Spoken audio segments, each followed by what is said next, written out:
Okay, younger stories anymore. Now, the mirror story out there is Man United are getting ready to make a move for Everton and England goalkeeper Jordan Pickford if Spain goalkeeper David here leaves the club. That's how they want on color TV a color black and white. Pickford for Manchester United. I think the most surprising story for the day. Yes, but one other surprising result, Biggie. Story. Everton have expressed strong interest in signing Southampton's Ghana defender Mohamed Salisu this summer. Now say Everton on also Everton will sign Salisu this summer. Or the Nico Championship game. And because Everton dan Gasano, maybe there is no guarantees of a league game. Yeah. Southampton so or so sa it is a mummy relegation. Now we go Southampton player there. Salisu yes Reno. There's Reno. Ebi an Everton for pe calculations on Meka league game obi. Omuka mukura na Miss Reno. Everton dear. Oba Shondike in your time obeti me hihye. Everton. Debi. Everton dey nye you. Everton be check.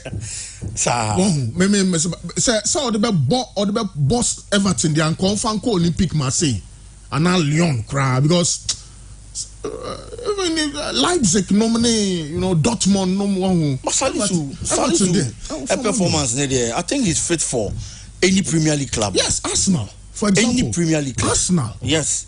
He has the quality to prove you English Premier League. Say Ebabo Nankasa, one of the best central defenders in the league. I thought I'm so Ayana said the Ayana Yakan, baby, I'll free Toda Ayana Kahon, agent or handle. These things play a role in a player will be making move because there are certain players making certain moves across certain clubs they are not better than a lot of our players. But just because of baby free any nipa or handle at that material moment, wouldn't say there are certain agents or only for phone. No free team be will play our based on the track record. Players or the more clubs excel, succeed, and based on that alone, yet imagine the player and a man opportunity. So nimbo, or free the pass some machine someone kwana badie, okay. A classical example Ghana has said there was one agent. On this only Yakuba break Kumasi Asante Kotoko. On this only Yakuba ba Kotoko based on the kind of performance. Yakuba dine dino. And Okofa Didiano mobile. Mr. Jantuana, okay. Yes, only Alaji. Didiano buy Mohamed Salah buy all those players and Obian one more to even half of that of Sonny Yakuba performance for Kotoko. But just because they brought in a player on a pavy way, it's himself only pass a message or the player bar or what's our qualities, it's any idea who player papa. So there are agents like that, and when some of them handles you and only boy be a quite be the Edema, but for solid to quality there, it has never been in doubt. I'm sure Crash Chelsea one option. Arsenal Chelsea. Of course, Chelsea central defense. I'm going to go for Thiago Silva. Even with that, how many years of football has Thiago Silva the Bemau? Yeah. Salisu is a young man. He has the quality. Salisu in Bocha and Trevor Choloba. Oh, of course, and no doubt. Even Khalidou Koulibaly now, oh yes, Obi. It is the name Khalidou Koulibaly. Obi. Salisu Koulibaly. Obi. It is the name Trevor Choloba the only Bocha.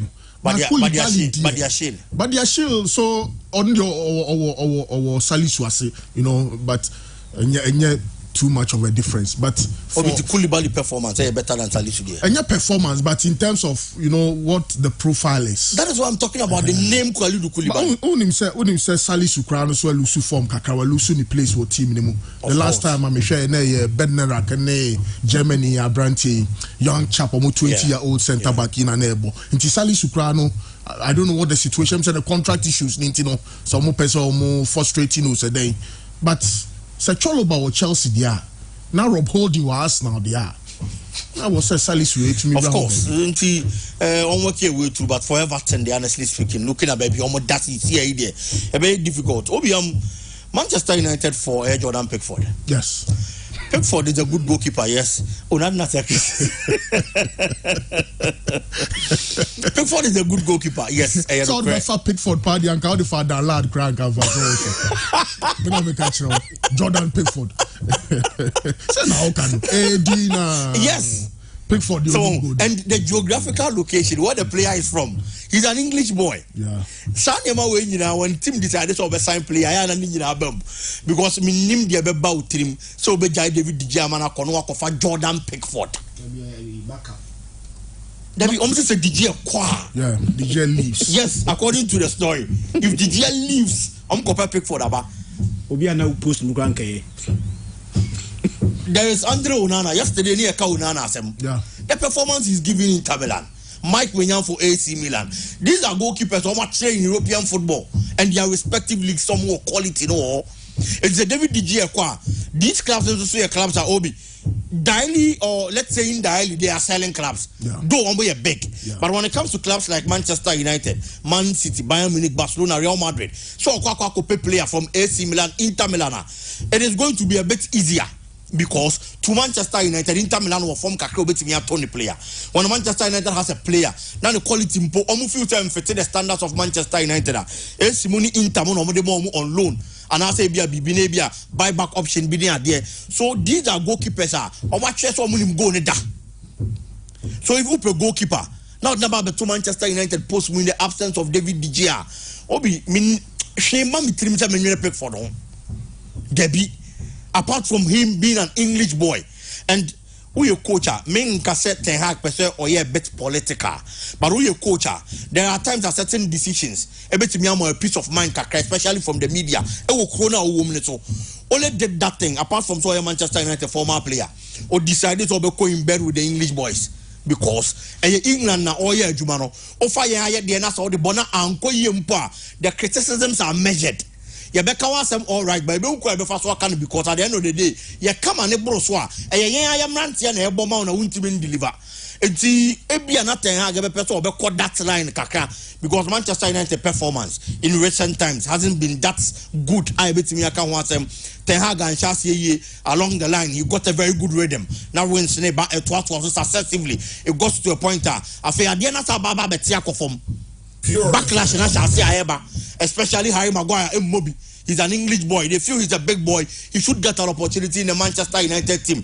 Or you're one of us. Or you in England for 1 year. So I never affect you. It is a BBC in Ecuador. Let me get another English player. Santos also on, but Santos also in fact. So it looks like all those English boys. They be away Rashford and a dear film. Who you only feel on the other guys and Yaman Koyim Famomo. Eron Wan Bisaka and so bad. But Wan Bisaka in England national team the position to say. On count, eti omwa ebi omo ka ho no ma men konko pe ba kubi na me man that opportunity that mean the support of the English media any ade maybe eno na aba ni tirim and it no better take that kind of decision, but this is not a decision about Manchester United club no say obeto player and their quality support from people even when you are not doing well. Why don't you get to be a work quality? Because the club Manchester United are ready to obeto. Okay. Why are ready say obeto goalkeeper or best spend it? So if that is the case, there will be a work quality. No me no nya juma na mfamao. Now what juma na obey na nkasamao. But don't be political. So obeto certain players and their quality favors being support be from a section of the media in England. Okay. It is not going to work. They should go for quality. Obi. Final one on Man United. According to the Mirror, the Man United force through. So Mon Sang ka Hurricane. It sounds Spurs for the one child Munjano. Hurricane last season. Na City for Penono. Yeah. Also Otiatuaka crown. Yeah. Baby, I went through 29 years. Ni Jumedia with Diama Spurs. Unsususa and Otiatia Bakubi. Na Man United for Befana and Hobeton. Obi Nipa Bia Brabum. I remember that time I used to Sanani Obama Campono. I had a friend. Free Mekase Sabu and Kukitum. And I say, Wako fan about cra. Until one day he didn't come after so many years. No catch him say, time I know what the criminal. No one knew that. Say, baby, one of my friend Abruchi, I'm one kind of person. No, na brabona obon with the criminal. Nana Green and I say, Yamiana Duma, that will be doing kind and a brabata. But we bedroom kind of just crime for them to preco baby a friend Abruchi. It's your fee. On no na die soon in an to be back cano, or bedroom a canum or Pabrucheni behind the main. Ako. Hurricane as a young player. Tony and Bema that kind of exposure and opportunity. It's the Hurricane back grab that Tottenham platform, not the above football, no, to the level he wants to get to the exposure he needs.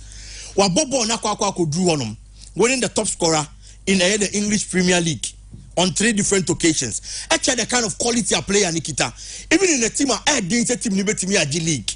But a branch and a born who modern year do better me bia. Yes, and this particular season, Haaland take you over the Premier League by storm. But I heard the top scorers stats and so now Haaland the chi. No player and the body more bang that of Haaland. Unjo be a money di top about high Kendi. Even though Tottenham team no this season performance and in your cry.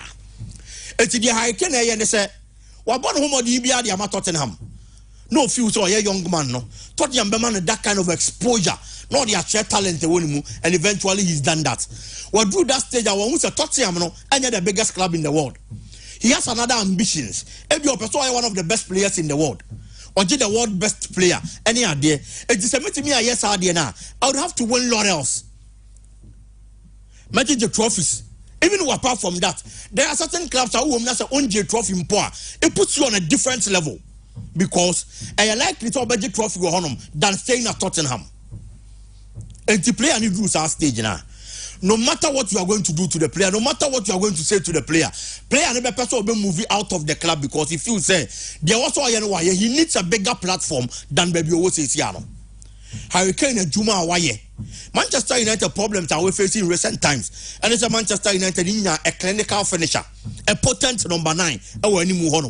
If you are looking at the number of goals a Hurricane shared with Tottenham, I be a season no, not Tottenham in team for Nyashi, on your silverware bia. So now any club, any ambition to budget the Premier League, or be fighting for a lot of trophies in a season. Obi, or the same number of goals the Casa team need the one. Maybe a team would be fighting for the kind of trophy or more. But on the Bema Tottenham, maybe we are Tottenham in team in Famano. If the player need to do this particular stage. Adia Obayane say, Oba cash in on the player. Hurricane that is number 1. How many years of football will be to me the amount? And only than chain. Number 2, Otra one of my own trophies. The same age now, if you come Manchester United or come Manchester City or come Barcelona, yes, only on to be more a lot of football from our clubs. No? But our clubs no plan say, yeah, the Hurricane by a potent number 9. About 2 seasons, 3 seasons. No, to be boy, my TBS, I say football more, okay. If you are looking at Manchester United and then the Van Persie situation, Van Persie, Man United, no one in here. Yeah. But Sir Alex Ferguson needed Robin Van Persie for a particular project based on the number of goals and all they mass now. Yeah. And mean disrespect the Arsenal. But Van Persie by Manchester United, no. Trophies of Babenya, at Arsenal, this is a typical Hurricane situation. He needs that move to put him on the kind of level on only feels Obenya. Okay. And I believe, sir, Tottenham cashing in on the player. Na player there are players I have forced you more stay. Now psychologically affected players, no. Now for a season unya the best from the player. Khalidou Koulibaly is a typical example. Obi time and now branch anymore was through no clubs bebre. Almost all the big clubs in Europe compare branch any service. Napoli and Tono. Now he is sold with a lower price and the bar Chelsea than time and amount for open no. And the performance is not Chelsea no. And the kind of performance of one Napoli no the money team no. Okay. So players did do this particular stage cashing huge big on the player. Na man nkono no so na brabo no. Na come Anthony yem na do peto na brabo no fan konkoye. Okay, Biggie, yeah that's bebre. Sir Christian, me hear Chelsea for rumors now. Almost say Victor Osimhen. Oma hwemu ahu say there be a branch ne bo be den dodo ntianya dia omone Aurelio de Laurent sebe di hun komokra na omususu say Romelu Lukaku say Pochettino akachiro mo say obetumi ashine a branch no until next season Pochettino eba no na Lukaku so eba na Man City story when em say omo pe Matthew Kovacic Chelsea for say ankomunya 30 to 40 million dia ankombeja Matthew Kovacic Man City in Finfi okra Calvin Phillips cry enya Matthew but Kovacic ne Calvin Phillips say a different profile but them gas in Finfi hono no yeah so Kovacic maybe will replace Ikai Gundogan say Ikai a movie outer Kovacic oni bobo pa of course yeah of course but why would Chelsea let him go? Because who build the team? Chelsea team no boys be person ko fie. Oh, but who build the team now? Who build the team? Keep your best players. The first criteria is say keep your best players. apart from N'Golo Kante, I was sure Muboso Betua. So Obiano, I'm saying there was reported say close to 9 or so players want to. Now even N'Golo Kante no cross Betua on Granobi. So unya N'Golo Kante throughout the season. Yeah, he's obeying injury prone. N'Golo Kante in team bet 10 consecutive games. Abraham on chain. Say N'Golo Kante a fit. No betima ma consistent performance throughout the season. There, then it's a bit okay. But actually, from last season, Barbie this season, Chese, say we yaba. On Setamana, Michael Essien, Michael Essien retired early because of injuries. Tamanum say Michael Essien picky or more about the highest level. No, minim sa rule na players ni bono. Say Jumano soon. Jumano soon, Tino longevity there unya from such players. Anything say N'Golo Kante enye available that much. Now one of the best midfielders so Kodia.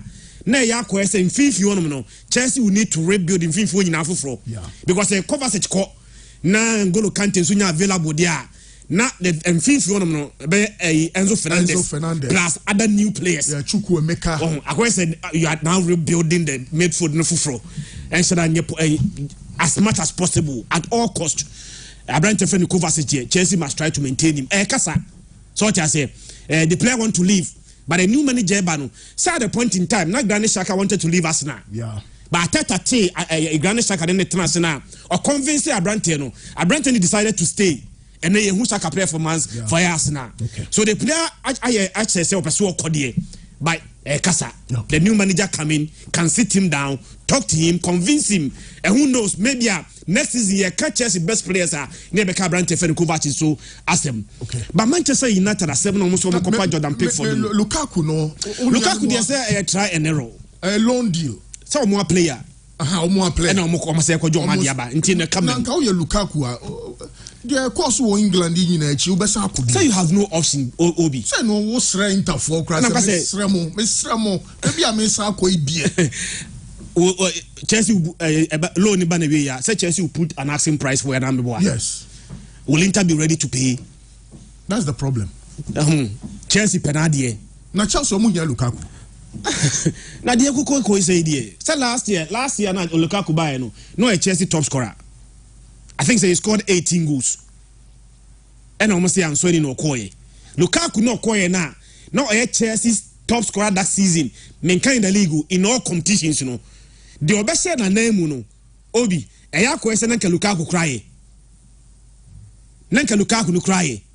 And it, you know, maybe Chelsea must begin to look beyond Lukaku and the likes, you know. Next season me also say Christopher Nkunku Nsoba. Yeah. I say Christopher Nkunku badia. Jean Felix no say on be try to convince omo say omo loan deal no. Omo say na permanent. Now Chelsea must begin to find ways team betimi akleke abo as a team. But Lukaku pa de na me Lukaku dia say o mensam dia me ba Chelsea dia en kameka sadabraka but enu nsem you are still contracted to the club Chelsea player and I'll call loan say a loan did not Chelsea say they want you to come back you as a player and Obi so only choice. Yeah. You only have to respond to the call and come back and maybe prove critics wrong. One player Chelsea making so much investment in him. Meaning Sama for Bekaya, Anthony Chelsea turned around by 97 million pounds. 97 million pounds at that time was such, and even at that time, and 97 million pounds is such huge amount of money. Now about one season per 90 million one succeed. Now now who be here say the investment made in Lukaku no so ba never so betimi aton kadia.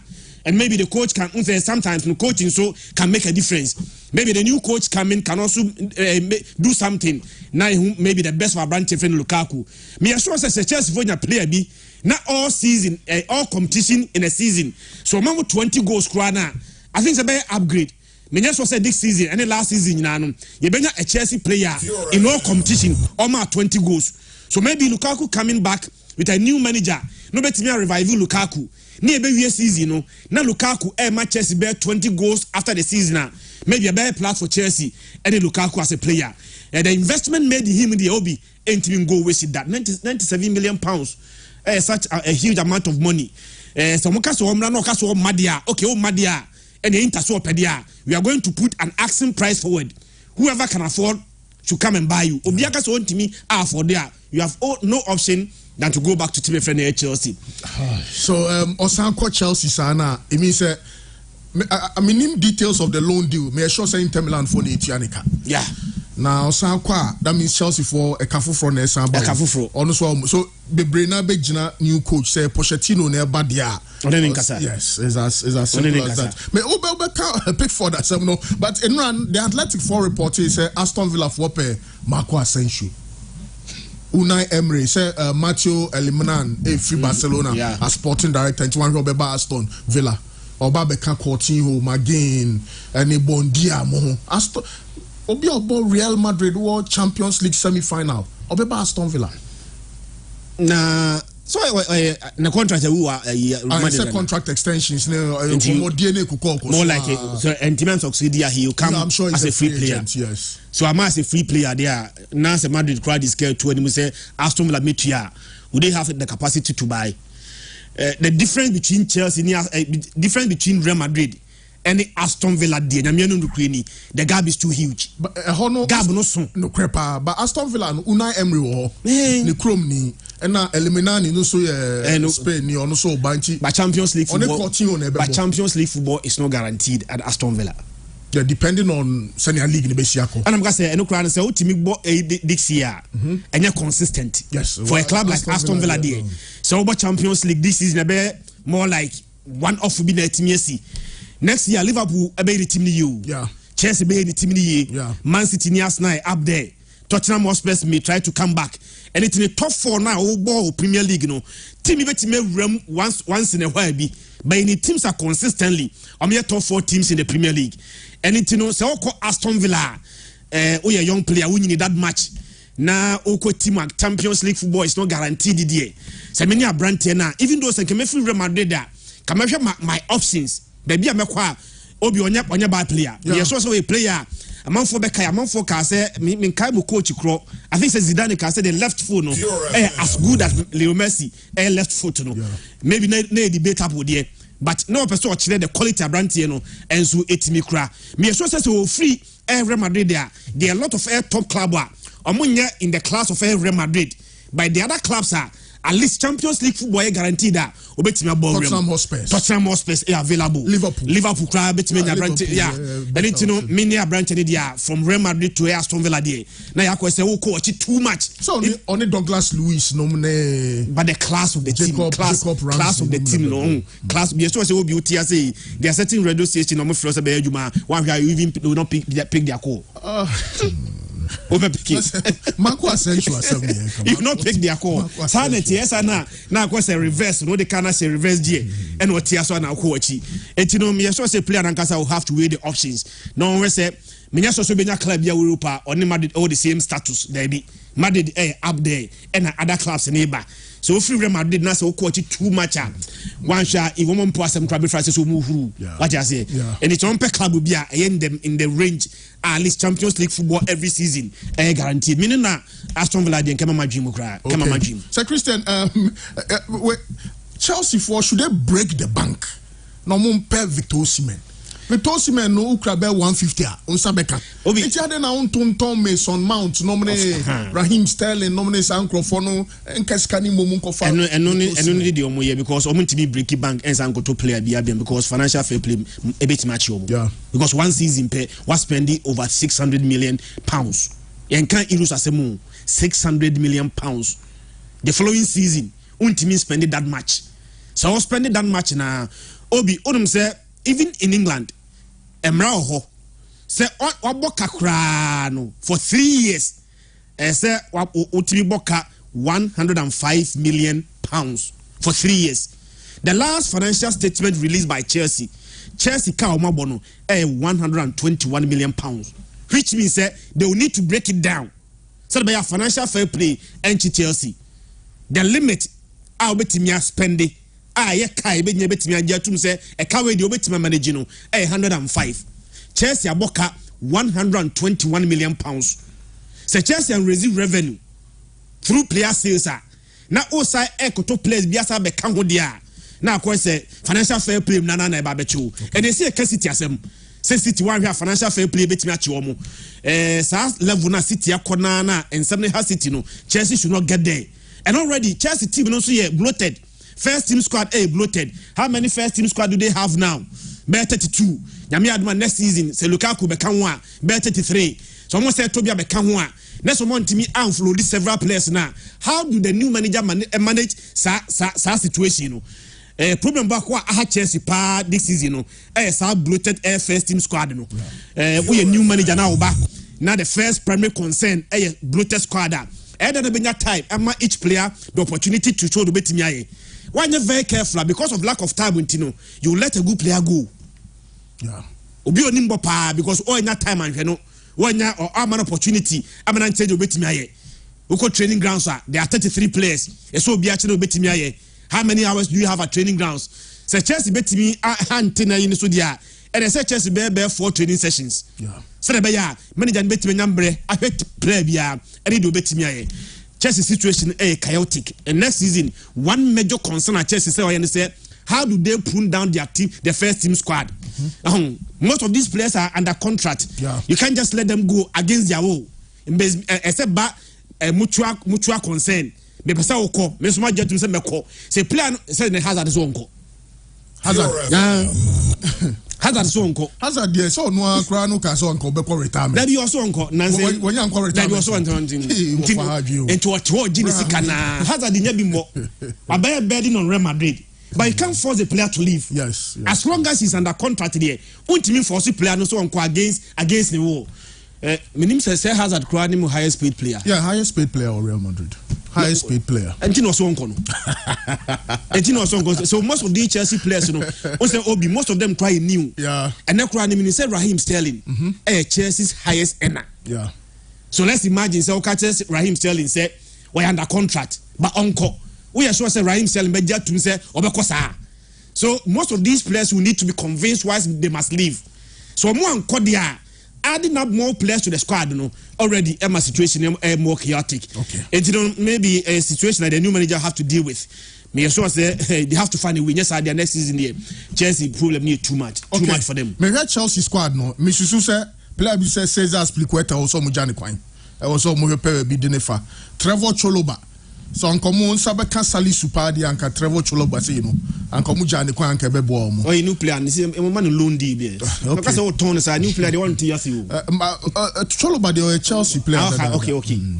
Matthew Kovacic on say 30 million say City the baba omunsom Denis Zakaria e was so mujani kwan Ruben Loftus-Cheek e was so mujani kwan Mason Mount em say Liverpool for ba ho minim so mbeton omonton Aubameyang crowd and Kaisa no pay ya omohwe na mujani kwan Raheem Sterling Hakim Ziyech Christian Pulisic Armando Broja Chelsea some bet me at tombe 10 players dia koto Osimhen nkwana anke bebo omo papa yeah bebo omo so do mo fande Lukaku don't Lukaku mo ton players to Lukaku yeah into mo ton players no mo comfortable brand here your friend Victor Osimhen. Okay, Pickford for United.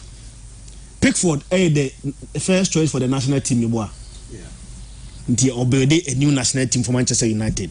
Pickford na Maguire than him baby ewu amamu na nyo man about national team no. The last Euros now England called the finals. You know, Pickford was the number 1 choice for the English national team. And Maguire, any centre back with Jiran and him. That was Boya could do the finals of the European Championship. Yeah, for England. Okay. It's national team now near Bidama Manchester United. Obi minim, there's one goalkeeper. What any fair to him? Kelo Navas. Nottingham Forest. Kelon. Me sure say David here eko. Now pe David here replacement and now branch of Jordan Pickford. The reason why I will say David here enko Jordan Pickford West. Errors. Me kai na Liverpool G League no. Everton ko Anfield. I think the game the crowd na end in a draw. And a Bobby eko. And a Jordan Pickford. Go the crowd eko. I think say eko goal kick. Jordan Pickford from nowhere. No appointing one to a Liverpool players then him say and on board the two at him. So say Jordan Pickford, David here because of mistakes away in the season. Now go find Jordan Pickford a bar. na ya kwese akokoro na ewu na de kokoro di ade what to yi na sheda you have not solved any problem. Say Manchester United bet me cast your nest in wide because they have the money to spend. Keylor Navas will not come expensive, and he's a very good goalkeeper. Emi Martinez of Aston Villa. Obi, me sure so be Emi Martinez at the World Cup. Yeah. Emi Martinez at the last Copa America Argentina GA. An amazing goalkeeper. Yeah. Maybe the reason why I'm on for Emma a proper recognition and they say he plays for Aston Villa. Yeah, can say the best goalkeeper in the world, Abra FIFA, was Emi Martinez. Me sure says Manchester United echo Aston Villa. I could pay Emi Martinez and yet that expensive. So ko AC Milan echo pay AC Milan goalkeeper na obi be very expensive. So ko Inter Milan echo pay Andrew Nana. It will not come cheap. But Emi Martinez may be on the same level as a branch friend Unana. But so ko Aston Villa no ko pay branch friend Emi Martinez maybe any as expensive as other goalkeepers. And I think that these two goalkeepers have qualities and almost any that expensive. United and Honum. Say a branch friend here kra na. These two goalkeepers can be a backup. Okay. They should give a brand no competition. The reason why sometimes that be our say so a mistake krana Manchester United chia why they want to our money competition. And they City bet me drop Ederson. No, they'll take about them. Otega that go no more. You don't see him say me say Ederson that much. But next Manchester United, David here committing mistakes. The next game he will still play because of lack of competition. Okay. So David here better not see Krana or better United. They should go elsewhere. Look for a goalkeeper. But David here that needed competition. Okay. Because maybe a competition will be there's realization. That's all relaxing. Competition brings the best out of people. And just say be able to crowd. But David here won't say do a team a chinia. Be careful. Okay. A big answer na baba fie no Arsenal for antiasem de Saliba and Zinchenko for the rest of the season. Ebenya so bi e team ne modern Moswana. OBS. Hugely ebenya negative impact on Arsenal team no so. So what William Saliba time and Saliba both games at the Arsenal the kind of performance and Arsenal team ne done they no more put in it up. And a year after William Saliba Benya injury. How poor an Arsenal team is the number of goals they were conceding. Arsenal Gina Chionoma, Gina Park, and so on say Chionoma. There is no organization where Chionum. Defensively, no more facing problems, especially in the central defensive line. Zinchenko this particular season has brought some kind of bite. A different kind of a feeling, energy, some different kind of fire be into the Arsenal setup. Coach and players and say he's the only player constantly or remind you almost the English Premier League. Debia Oka, you bet me at the Premier League now he brought that kind of mentality into the players. Almost all of them the Empire bonus qualified top 4. The first time he said that our dressing room, yesterday players and just because of you say achievable, realistic target, and on those in Chenko or they bomb more Arsenal players in the team, but and Obian Arsenal performance this season as a left back, how he contributes to the play of Arsenal. Say Arsenal anymore or supported the midfield. Want to drifting now on my passes from Mfinfin. So he was giving Arsenal more than a normal left back is going to give to you. Now on Messi such a player, will pitch in this one a very difficult demand out of Arsenal. And already Arsenal team no any team what that kind of squad depth. Say and yes season they cost Arsenal sign Leandro Trossard. Let's be honest. Arsenal filled in the first 11 new year. Now her bench now Arsenal ye change squad to be show. And on a Bema Saliba be pra na problem be Arsenal central defense. Ni players were bencher that same quality so more starting no. And say unni sa de na say injury say bema. Why never be shem no ba ye adwuma na de amount. That is where the problem is. And Arsenal players no man say they honestly speaking a negative effect. Okay. Arsenal team so me sure how Arteta bet me ahye niema na abo mama manya results. It is going to be very difficult for Arsenal. Okay, Biggie, yada sebebre yemra fie na yemra nsem no Galka chairman Kujo Fiano de nsem kakraba the Australian say the Ghana Football Association games in nine aka o Premier League ni no nkobesre say no miensa teams ni nyina no no miensa maybe no more minute maybe no so and more question that say ba ko bebo no nsia na bi so abo no miensa eba ne saa na ye nya true champion eba ne saa na asisie no so edoso. We were ashamed say all matches will be played, especially teams are F5 for the league and almost for relegation. The matches will be played simultaneously. Here will be in 4 o'clock, will be in 5. And I will be in 3 o'clock, will be in the floor line. All the matches must be played at the same time. So the will be in be results and Sana Bokoboni there. As for match fixing, any I said who get to a control stuff. Ubay said but make us say Ukoye Nase. Yechudia Daka Kwa Bebo GFA Chidom na Yachuasun because and Sanyamano and Dimbwa your football until match fix do this stage semester the club licensing board the integrity officers to have their games and I'm sure say by the time you league we'll have a worthy champion and who are winning like local relegation so no won't found some entry will be as say referee and a mammy coy and pushing on the Ambwan. Gaka chairman Kujo Fiano MSF football way there. Abedjafo be remna omode omunsema ba clear.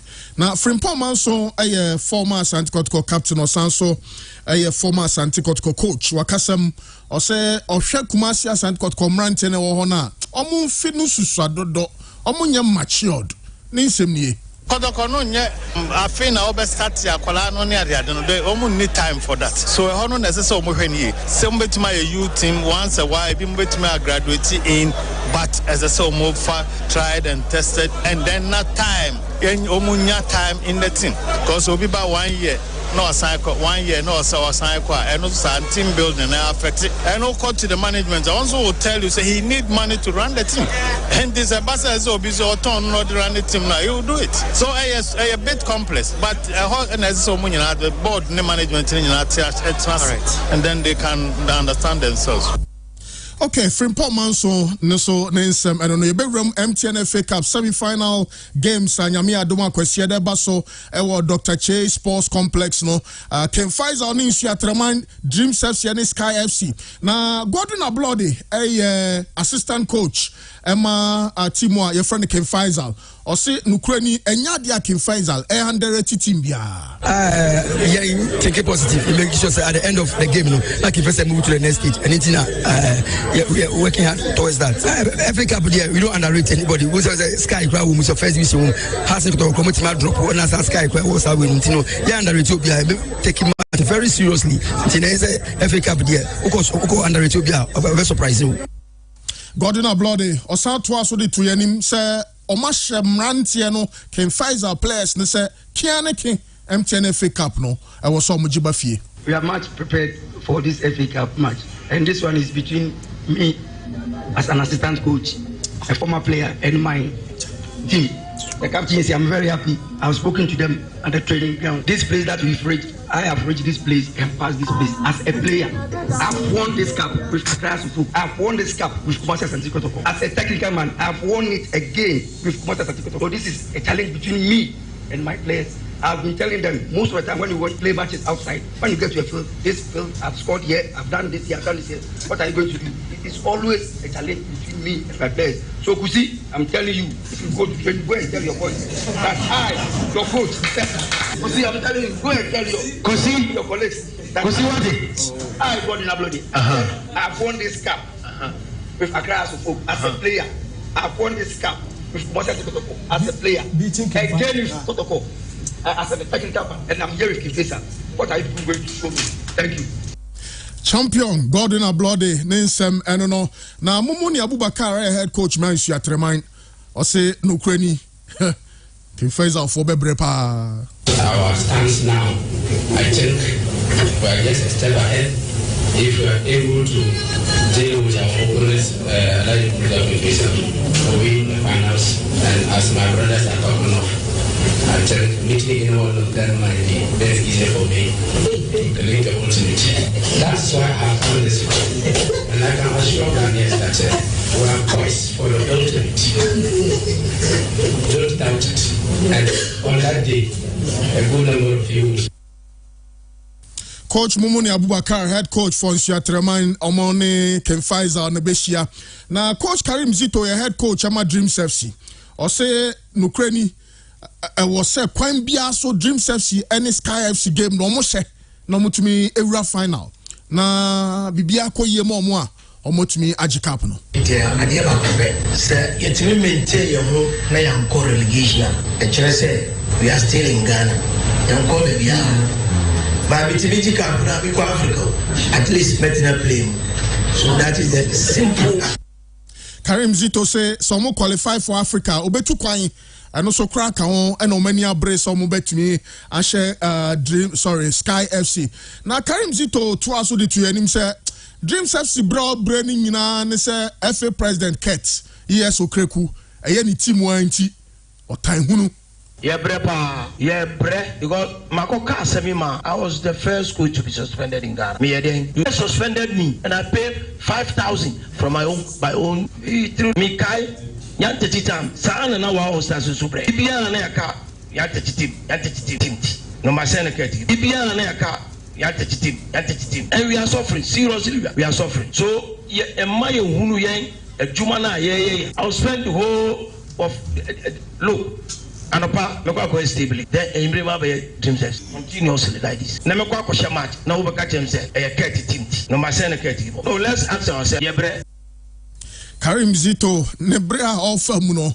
na ode to yanim no na sa asemi wan kan we coach yes o ye Dreams FC coach as under 20 anka unsanka into didi ho nti no kan no wa kan fra men yen sa enkosa ati ase Karim Zito under 20 why so you hu bia odeko Hard to work at the protest akwatum panyimfo adim referee Anyambila Muhammad on the hard to work any summer tax game no protest ne ko nti ehwe ni mu se panyimfo betena so na de ohobia no mode aba Madam Vincentia Doku NCC National Chapters Committee Vice Chair and a Vice Chairperson Emma hard to work on so at the ice chest bebre say videos no or yes our donation no the playing body of Accra to work so say ice chest no abeboa hard to work to me winning the remainder of the Ghana Premier League season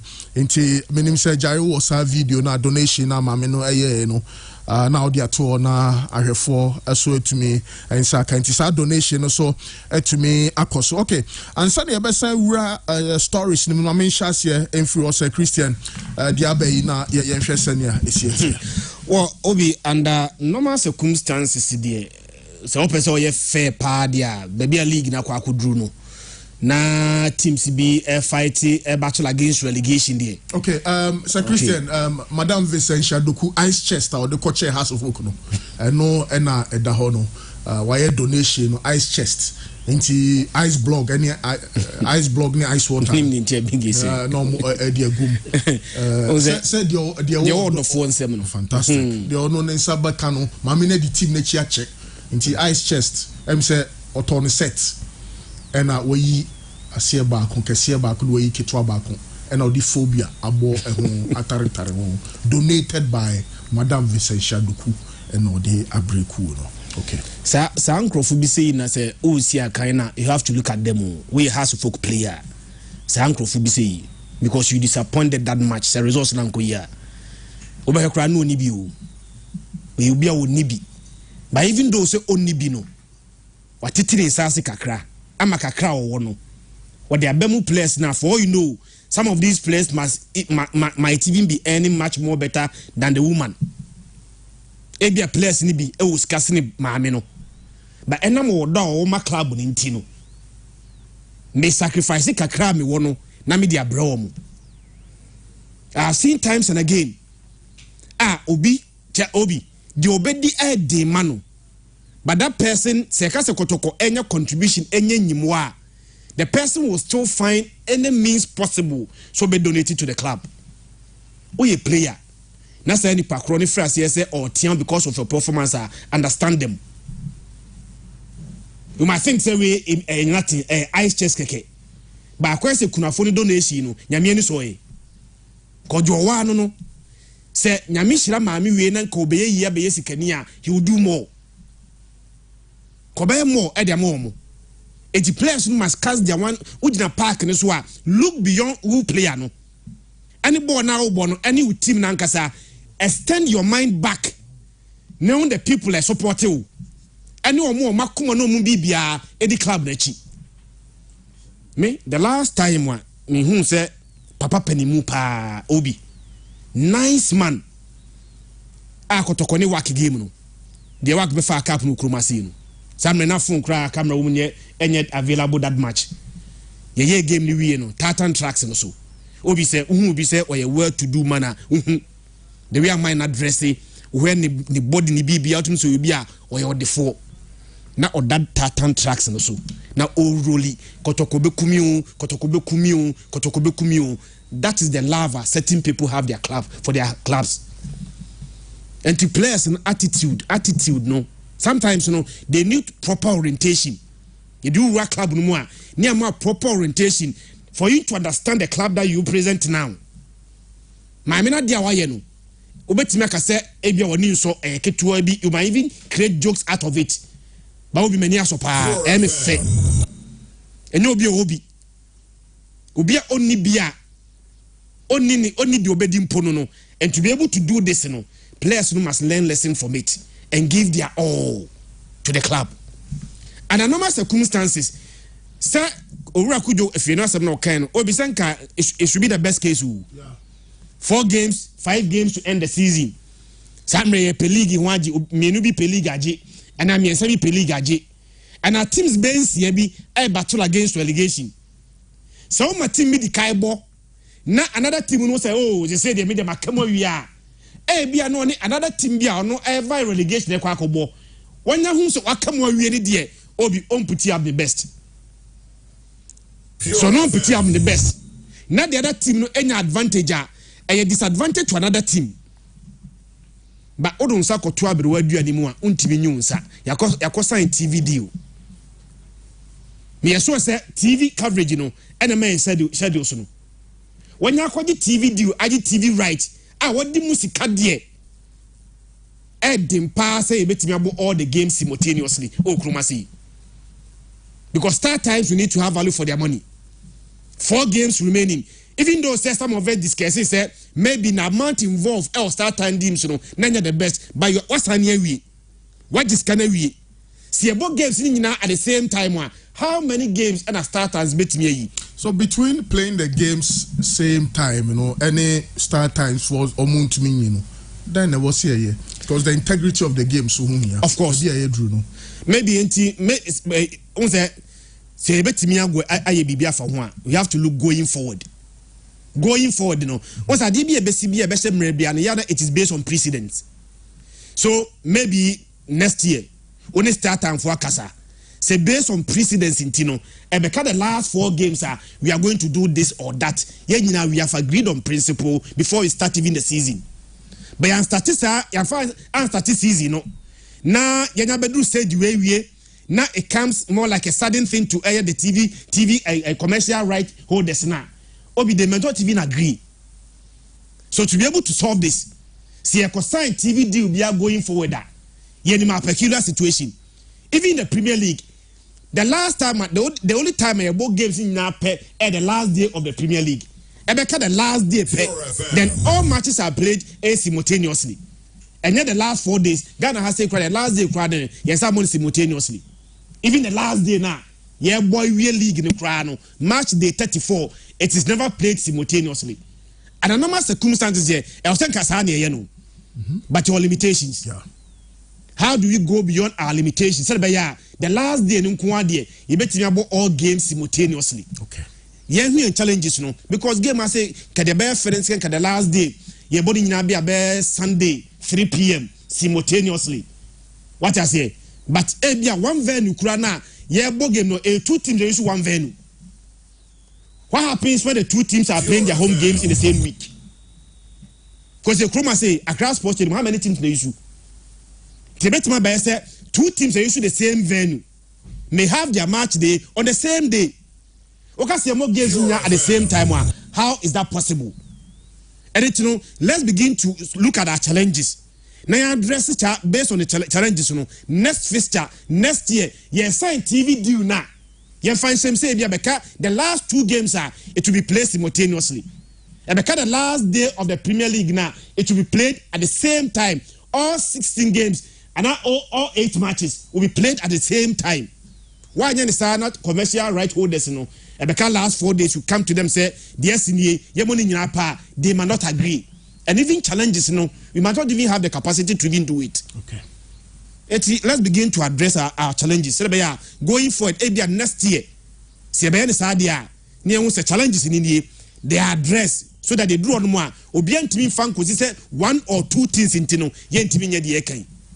even at the World Cup, said the last game, group stages, the last games, groups, Obiabodi in Ape. Ebiasi pain. They see maybe a Chamunti. I think there was it Morocco and I said Algeria. Morocco. Yeah. And I said, want to see about this game. Say Morocco and Kofi. France 98. Morocco and Kofi. Yeah.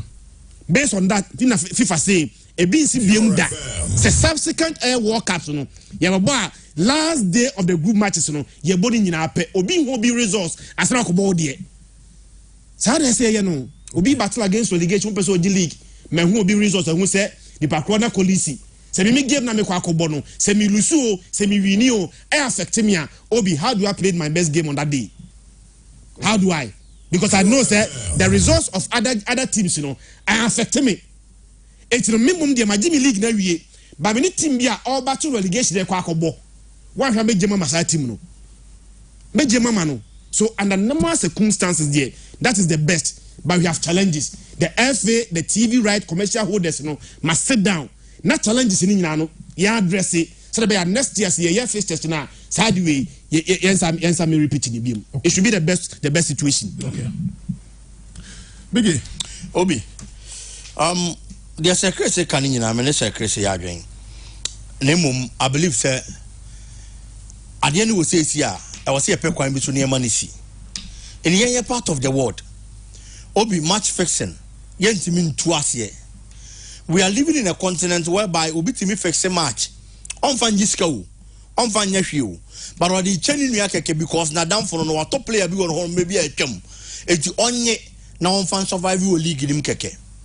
Obi Timi gem mobi just because on only sha as some as relegation.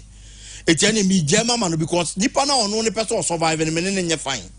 It is shame. Nandi pass a relegation. This is the kind of football I have seen. So what Ghana Football Association if the league is in the hands of an independent body and go be a man me body or be a man me cash in fanchel. But what Ghana Football Association, that's the one who organize the Ghana Premier League now. Whatever you would have to do, Abema game now sanitized be at this material moment I was told to me here. And on the man you could of you are doing 100%.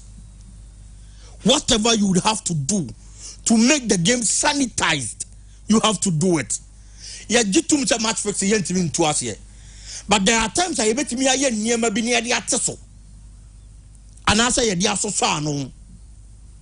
And then, Okodoma. A Diana supporters, Libofu. On my pile, I shall see a casa, a bit more guarantee interviews, press conferences. Obi, it is based on Insembi or Mate.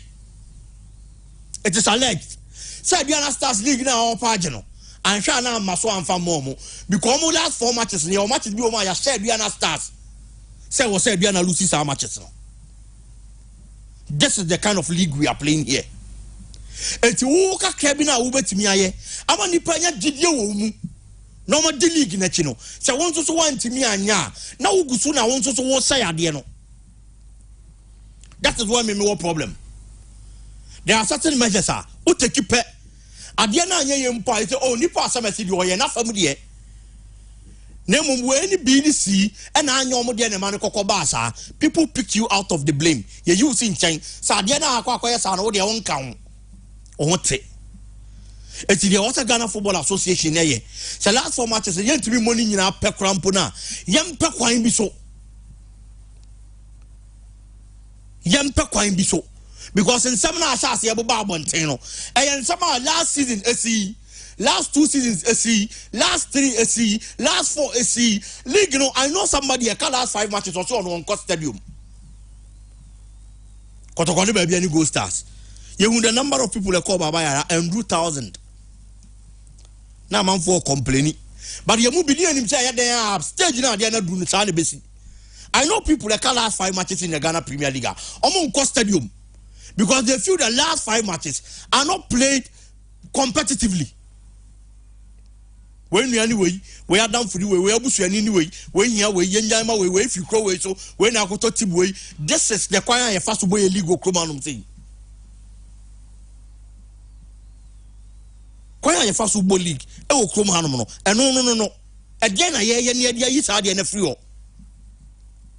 When people have clear conscience, and we say, oh, you gave me a born idea, and more debt, saying I gave me a tear, or being conquered flexible or baby. Says I didn't any patrima. I never gave me any park on almost 20 years. But what to be got another sports stadium? What to be got any venue in Ghana? Now we have Premier League game, Obi. Not to say you had that match.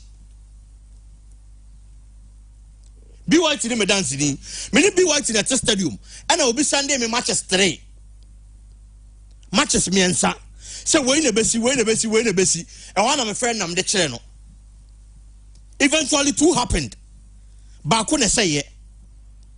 So this kind of league, so be a quack do stadium. That's what you want now on ball. Now match that is a dead matter. I didn't just can on Congo here because match only results in that. Into a side or if any get proceeds, get fees a quack to Tiaco heading. So Ghana Football Association want to organize the league, you know. Quite be over faso. Now by any year, now league who bet say league, you know, and who bet say. The people that are talking are a part of the association. They are stakeholders, club administrators. Omunim they can last 4 or 5 matches. A court will league him. Kudofianu knows everything he's talking about. Asamna wakani na onim dioka. Ya shas yetete. Oka se di entire Diana Star supporters that shas kasa. Yetete. So and then say nipa kon no league no. Yanya nyema yi eye miminu mienu an yebetimi aye ni yi obi Frimpong man so se Kumasi Asante Koroko omu ni abotre e de ma players omu ye young omu ye inexperienced. Yes, it is true. Club bia aye wo wiase ye championship winning club aye top club e wo kuro bia so bia no ye gidi sa teams na wo say top players akese e de ba be she team ni mu na ma results ba because if you resent na Sadia na ama team na yekese quality who here pa in football. Quality who here in making a club great because quality players and the kind of success I'll be here and beba. Senka quality who here. Anka yan tam sika kase en konko to play and family coach. And then give judge Jose Mourinho, Pep Guardiola, Carlo Ancelotti, judging club mo. Na nkoma kwa fa Birmingham, Nottingham Forest, West Ham. Nobody akwa European Champions League. Abra yan to play for Flubian family omo. But I chance quality who here nti. I was here talk kese no matter coach or quality. Near the brown sana team kese no. What me meeting kese yo no with a trophies abaje. Eti ya jitum. But in football, era biane the eba and time biane the see in a football club. Etu the team na chia, we a supporter. One kasa team na head the direction of the club. You will leaders be on with the team na maybe obeka che say. Team na me dia ni mu no assistance now sikani ho. Enti ya pese ya fa kwan A so kwan B so na ya di nya results na keep your club in shape. Yes. No amu say now this is the policy of the club. Clear cut policy. Ahanom na ya fa na ya di aye team no. Enti se hu sa de na no what down so emfa ho ne de ebeti. Herbert Mensah was a typical example of our Kotoko team no. He kept telling the supporters, yeah, rebuilding. Yeah, rebuilding. And even if there's a player Baba Kumasi Asante Kotoko, born unko ye, team ni mori monko ye, and the supporter ni team say, Panini no da kuona no kandinino, or see ye she shed team no, and Tiba Yasha de. Who expected to Obama the kind of performance at the Yasha at the Bemau. But for being so fat team, that's an unconscious, this is the policy direction I did team Nekwa. One Casatrancy. Neshe. No one say Ababia team you coidie. A ye quite say no more person with team in the faso. Now supporters and wash a shower come and why ye. Chelsea. I want Bruchiri. A typical example. And then what's your top ball? As someone catcher on say players now or top players for the future. A project in our building. It is all a Chelsea supporter. Now one says you are come and no one say Chelsea team na Roman Abramovich auto players akese instantly wuji league ni ade no and one other so di akira support and ube swatch because afa ubenya trophy be all right but ebia na ye next 3 years ebia na ye next 5 years because players na ye to the man a project no more build it Kumasi Asante Koroko at a point player bi obeyi ni ti wo Ghana hanum bia o ye kese bi o na kotokoko fande na ba even in the Nana Ponsa era Empo there have been certain players on my talk of the town our Ghana Premier League ni mo Nana Ponsa try no onye omo ba Kumasi Asante Kotoko Richard Bodu Agadas one of them Justice Blay one of them. These players were players in the Ghana Premier League. No more Bobo na mo bia usa yes somebody born bo. Mohamed Al Hassan another player. But apart from that, clearly, Kumasi Asante Koroko, five directioner. I was here the team Nankasi Kabo team ne hobra. Ya the team Nisi Kabo team ne hobra. At a point I was here in low near to be Shanghai. Ya the Mbella Beba Obi animal. You have season na we no na ne mode mo akosoro na ya Tom Bella na ya de ne ko na ya nya sika de ababa be team nim na ya de aye team no enti those days Kumasi Asante Koroko be decide to obefa stars nko a obefa kasefo nko a ya kwa kwato na ni kobomo na ya de o mafa from free offense na ni padi animu e de ba Kumasi no mababa be board ya makotoko no those days are gone and ba kumienu bi yiri to metimi afa Ghana Premier League no mo de achem. But I'm about to get from the lower divisions. No more they are blended your hormone. No more bo. Results never up and down because a blend of the new and then the old players, and it takes time and sana jelly. A junior supporter. Nothing maybe I can based on the Uye, a junior but the my inexperienced players. Only about the ma a player from the lower division. It is time to feel when you are about the baby a team in the direction ne kono. Omo beto akasifo ni bi dia baba be fra. But the unknown players, the young players, ebe more than that of the big players omo beto dia baba be fra. Etubenya Augustine Japan. Ubenya Isaac Opon. Ubenya Nicholas Mensah. Ubenya Sharif Mohammed. These are players are not known. But obi aba Kumasi Asante Kotoko. Who say player they were quality be all down in the park let's one more. Clearly, maybe a leader know that team na nimni men can tell. So this is the policy direction. But what tell us now show Bobo Kona. I was almost a drew a stage. Bobo Kona Braboma. Among toss stars to say maybe a terminal. Then almost a summer coin. No more the results and then kaka. It's the first season league in ma, second season beba, third season league in ma. There is going to be that inconsistency in the quarter setup. When it comes to winning trophies, because of the kind of policy as it's your mafa, anyhow, on person will build the team no. It is supporters in him. No more how on the first Roma support on Mubo Bokono. And now a year Karim Zito. Yeah. And so I can say me say I'm more brave because I'm here for president team. Obi in any part of the world. Obi and one in Sabunku match energy for you. And say ya si wa dwene no honam no nipadua sa abre ne beba sa abre no e beba me dey so the time of Kosinya Ntaji example why was stars bo game no munya results no be about Kosinya Ntaji because team the FA president team this season yante hwe krampo no just ended weekend match week 39 your boy out to you any dreams FC our tamale yet the thing say be I we game now to you for the kokoto on social media handle and seven no kan no obi anim say na director that dreams FC and the FA president to the time almost referee no gina go pramano so no e catch out you player ba ko say he catch munnim say FA president team na mo ne o mo bonana and de bia me ka say krom na yete no born na ye no abrabo na ye bo no obi nua na obi adamfo ye obi adamfo enti ba bia wodi nkomo no e bia na obi ntu di ne nkomo ho enti obi bete wasem bia waka no de aba abontia be kana tem bi and that is what the problem is. It is answer me there Karim di tonya ka no nyina adwene mfam free so enya bia ye be jai ne ai ba be jai kina eno ntina ye mu bi tu omo fo say omo make sure say Ghana Premier League ni benya an autonomous body I be running the Ghana Premier League. Pure FM. Support you be running Ghana Premier League, you know. And then FA Nasema. Obi antimi nkoboke to krekudi. Say Jim Chelsea ya dia and to say anase say. Debi. But kopim cha sa de ne beba ne de. De bia ibebo odi dia bata ho. Amanfo di da ho, amanfo afi o mani o mo hwe. E de ne be mo obi aba abonti aba be kasa ansem no. Eno na me kan komo nkrofo bi di. Na me kasa do manfo ne bo afu.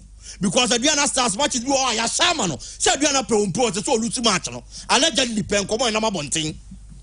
And say yes anetia. No bi tesa nkomo we ya. E be dey no nkomo afi president din. Say any team ntina wo we ni. E be ya. So we prepare with team now be training. Na be wiase. Na we be hye ne de credits be ma obi. Eno ne de be ya pa. But the FA president ne dia it is sie wadwene ne say ya den ade bia obete sansem no. Enya de betwam da. E bia Dream Chelsea da no.